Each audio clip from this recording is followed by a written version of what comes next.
In today's video, I'm going to teach you how to add tracked inventory in Xero, 5 minutes. By the end, you'll know exactly how to create a tracked item so Xero can manage quantities on hand, average cost, and the right accounting entries for your stock. Start by opening Xero and signing into your account. On the login page, enter your email and password, then confirm to proceed. Once you're in, you'll land on the dashboard. This is your control center, and from here, we'll jump straight into the inventory area. Open the business menu at the top navigation and choose products and services.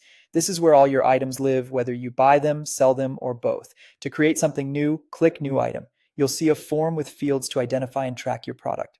Begin with the item code. Keep it short, unique, and consistent. Codes like SKUs help with searching and reporting.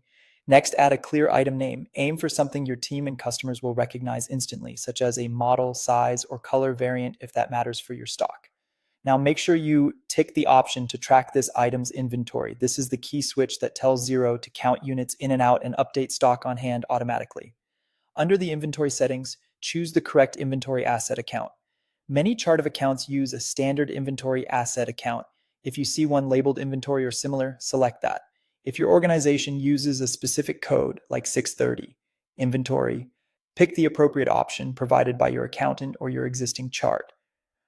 Choosing the right asset account ensures your balance sheet stays accurate. Fill in the remaining details, add a description if you want it to appear on bills and invoices, and set the unit of measure if it helps, things like each, box, or kilogram. In the purchase section, enter the unit cost you typically pay, the expense or cost of goods sold account that should be used for purchases, and the right tax rate for buying. In the sell section, add your selling price, revenue account, and sales tax rate. These defaults save time and help keep your entries consistent, but you can always override them on individual transactions. When everything looks good, click Save. Xero will create the item and start tracking stock movements the next time you buy or sell it.